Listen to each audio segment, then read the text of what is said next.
বিসমিল্লাহির রহমানির রহিম। আসসালামু আলাইকুম। আশা করি সবাই অনেক ভালো আছেন। চলে আসলাম নতুন আর একটি ভিডিও নিয়ে। আজ সকাল সকালে ভিডিও করতে চলে আসলাম কারণ আজকের আবহাওয়াটা অনেক অনেক সুন্দর। পূর্ব দিকে মেঘ লাগছে এবং পশ্চিমে কোনো মেঘ নাই, আর আকাশটাও অনেক সুন্দর। সকালবেলা ওয়েদার যে এত সুন্দর হবে আসলে আমি ভাবতেও পারিনি, কারণ টানা 4-5 দিন বৃষ্টির পরে আজকে হঠাৎ রোদ বের হয়েছে। আর এই সকালে এসে কবুতরদের খেতে দিলাম, এদের বাইরে খেতে দিচ্ছে, এরা বাইরের কবুতর। আপনাদের সাথে আরেকটা জিনিস শেয়ার করা হয়নি, সেটা হচ্ছে আমি আরও নতুন কিছু কবুতর কিনছি। আসলে এই বৃষ্টির কারণে মানে এত পরিমাণে বৃষ্টি হয়েছে যে আমি ভিডিওই করতে পারি নাই। সারা দিন বৃষ্টি হয়, শুধু রাত্রে একটু কম ছিল, যার কারণে আসলে ভিডিও করতে পারি নাই। এই দেখেন বৃষ্টিতে আমার সারা ছাদের শেওলা জমে গেছে, আর এদের ঠিকমতো খাইতেও দিতে পারি নাই বৃষ্টির জন্য, কারণ সব সময় পানি জমে থাকে। এই যে আজকে চলে আসলাম পায়রা আবার খেতে দিতে সকালে। এই যে আমাদের সবগুলো, এই যে ওইটা নতুন কিনছি, আর এই যে এইটা তো বাচ্চা, আর নতুন কিনছে হচ্ছে ওই যে ওইটা একটা, আর ওইটা একটা। এই যে একটা নতুন কেনা হয়েছে কবুতর, সবগুলাই গিরিবাজ কবুতর। একটা খালি গোলা ছিল, ওই যে ওই নটটা গোলা, তারা সবই গিরিবাজ কবুতর আবার কেনা হয়েছে।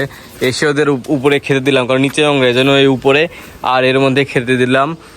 কারণ আসলে কি পরিমাণে যে বৃষ্টি হচ্ছে আপনারা সবাই জানেন, সারা বাংলাদেশে, শুধু কুষ্টিয়াতে না সারা বাংলাদেশেই বৃষ্টি হচ্ছে। আর এই যে এখন আমার ঘরের পরিবেশটা অনেক অনেক বেশি সুন্দর লাগতেছে, কারণ রোদ, সেই সাথে মানে রোদ এবং মেঘ দুটোই আছে, বাতাসও আছে, সেই সাথে পরিবেশটা আসলে অনেক সুন্দর লাগতেছে।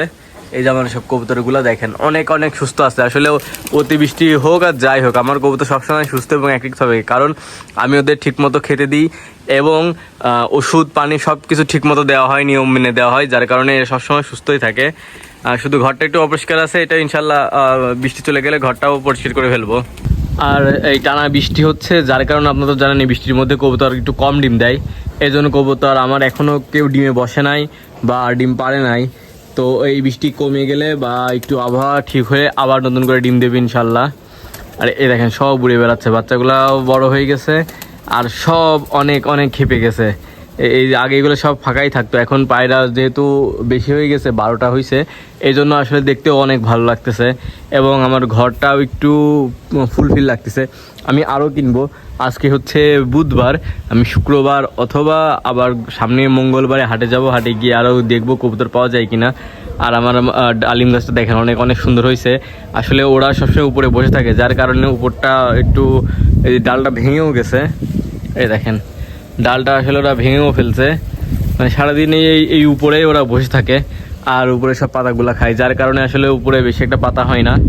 তো এই জন্যই আসলে গাছটা এই জন্যই দেওয়া, যাতে ওরা সবসময় এর উপরে বসে থাকে, নিচে বসতে পারে।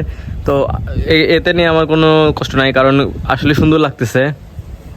কবুতরগুলো যখন সব একসাথে লাইন ধরে বসে থাকে আসলেই সুন্দর লাগে। আপনারা দেখতে পাচ্ছেন, দেখেন আমার এই লক্ষা কবুতর এখান থেকে শুরু সব সুন্দরভাবে বসে আছে। আর এখানে তো টিন দেওয়ার কথা ছিল, ওটাও দিতে পারি নাই এই বৃষ্টির কারণে।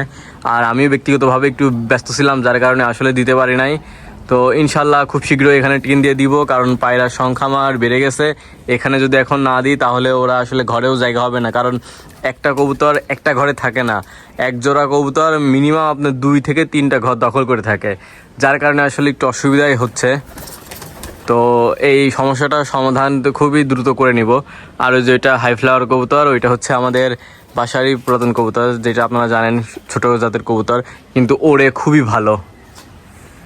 এই দেখেন অনেক সুন্দর কবুতর, সবগুলাই খুবই সুন্দর অ্যাক্টিভ আছে। আর এই যে মাঠের বিষয়টা তো আপনারা জানেনই, মাঠটা আমি নিয়েছি, এই যে পরিষ্কার করা হয়েছিল, পরিষ্কার করে আসলে জ্বর আসছে, যার কারণে আমি নেট দিতে পারি নাই। এই যে টোটাল শ্যাওলা পানা জমে গেছে এখানে। আর মাছ হয়েছে, আমি মাঠের মাঝে কিছু হচ্ছে খাবার দিয়ে দিছি, আর রেগুলার খাবার দেওয়া হয়, যার কারণে মাছ আছে। তবে আসলে জ্বর হয়েছিল, আজকে একটু ভালো, যার কারণে দেখি কাল পরশুর মধ্যে আবার নেট দিয়ে দিব। আর অসুস্থ হওয়ার কারণে আসলে নেট দিতে পারি নাই, তো ইনশাল্লাহ চেষ্টা করব। আর আজকের আবহাওয়াটা জাস্ট দেখেন কত সুন্দর, আর বামটাও সুন্দর লাগতেছে। মানে হঠাৎ 4-5 দিন পর এত সুন্দর আবহাওয়া দেখলাম, কারণ রেগুলার বৃষ্টি হয়। আর এই যে আমাদের সেই কাঠগোলাপ গাছ, মাশাল্লাহ মাশাল্লাহ অনেক সুন্দর হয়ে গেছে। এটা তো আমি জাস্ট ডাল লাগাই দিছিলাম, নিচ থেকে কুশি ছাড় ছিল, তো আমি ভাবছিলাম হবে কিনা, কারণ যে পরিমাণে বৃষ্টি হচ্ছে এখন মাশাআল্লাহ অনেক সুন্দর হয়ে গেছে। আর যে পরিমাণে কুশি এবং পাতা বেরোইছে, আশা করি খুব শীঘ্রই এটাতে ফুল হবে এবং আরও অনেক বড় হয়ে যাবে। এই দেখেন, আসলে এইটা কি জাত আমি জানি না, তবে আমার নিচে যে গাছটা আছে ওইটারই এই শাখা কেটে আমি এখানে লাগাইছিলাম, যার কারণে এটা সুন্দর হয়ে গেছে। আসলে কি জাত যদি আপনারা কেউ জেনে থাকেন অবশ্যই আমাকে কমেন্ট করে জানাবেন। আর এই যে বেগুন গাছগুলাও মরে গেছিলো আবার হচ্ছে। আর এই মরিচ গাছ, এইগুলো মরিচ গাছগুলো আসলে কবুতর সব খেয়ে নিয়েছে। এখানে একটা ছিল, দেখেন এটা একদম খেয়ে ফেলছে, এটাও খেয়ে ফেলছে, এইটা একটু আছে। মানে এরা সবসময় এগুলা খাই ফেলে। ছোট ছোট যেগুলা ছিল, এই যে মাছ খাইতে দিলাম, মাছ এই যে উপরে উঠে উঠে খাচ্ছে। মাছও অনেক সুন্দর হয়ে গেছে, আসলে দেখা যাচ্ছে, দেখেন নড়তেছে, বোঝা যাচ্ছে। তো মাশাআল্লাহ। আর এই যে এই দুইটা অতিথি কবুতর সবসময় সাথে থাকে, এরা সবসময় এখানে থাকে, এরা কোথাও যায় না, কারণ এদের খেতে দিই এরা থাকে। মানে এদের যদি এখন ভিতরে দিয়ে দিই তো ওরা ভেতরেও থেকে যাবে, কারণ কিন্তু আমি তো ভেতরে দিব না, কারণ ভেতরে সবসময় আমার কবুতরগুলাই থাকে। এদের ভেতরে দিলে এরা মারামারি করবে এবং যার কবুতর সে তো আসবেই খুঁজতে। তো এই জন্যই এদের বাইরে খেতে দিই আমি। আর এদের ভেতরে দিতে গেলে আমার ভেতরেরগুলাও বের হয়ে যাবে। নিচে আর একটা বিষয়, সেটা হচ্ছে আমার এই যে এই গাছটা হচ্ছে আমড়া গাছটা মরে যাচ্ছিল, আপনারা তো সবাই দেখছেন। উপরেও কোনো পাতা নেই, কোনো কিছু নেই, সব শুকাই গেছে।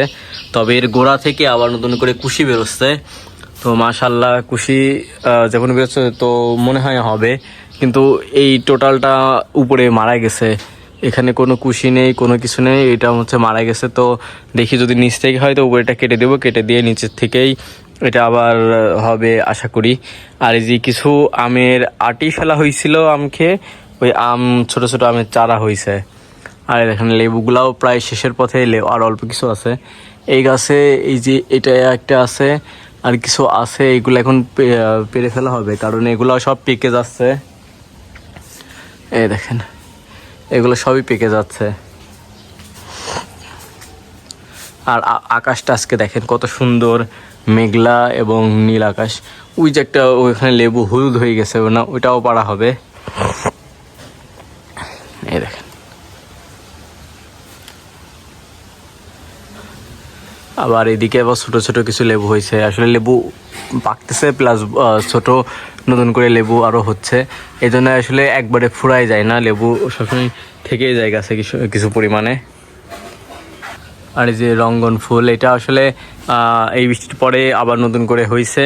এই যে একটা ফলও হয়েছে ফুলের, এই যে এটা রঙ্গন ফুল।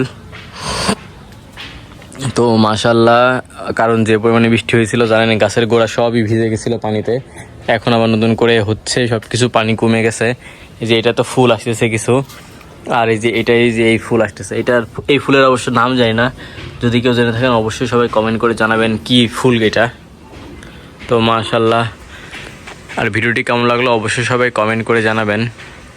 আর ওই যে ওই সাইডে আমার আছে শিউলি গাছের কিছু কুশি বেরোইছে, আর ওইটা হচ্ছে আপনার হাসনাহেনা গাছ, ওইটারও নতুন করে ফুল আসছে। এখন মনে হয় ফুলেরই টাইম, যার কারণে আবার ফুল হচ্ছে সব কিছুরই নতুন করে। কথা বলতে বলতে এই সাইডে মেঘ লেগে গেছে, মানে মাত্রই আমার আপনাদের দেখালাম কি পরিমাণে রোদ, আবার এই যে সাইডে মেঘ লেগে গেছে, মনে হচ্ছে এখনই বৃষ্টি শুরু হয়ে যাবে। আসলে এটাই হচ্ছে সমস্যা, কখন বৃষ্টি, কখন মেঘ, কখন বা রোদ, কিছুই বোঝা যায় না। তো ভিডিওটি কেমন লাগলো অবশ্যই সবাই কমেন্ট করে জানাবেন। আর যদি আপনাদের কোনো মন্তব্য থাকে অবশ্যই আমাকে কমেন্ট করবেন, ভিডিওটি লাইক, কমেন্ট এবং শেয়ার করবেন, আর চ্যানেলটা অবশ্যই সাবস্ক্রাইব করবেন। ভালো থাকবেন, সুস্থ থাকবেন, আল্লাহ হাফেজ।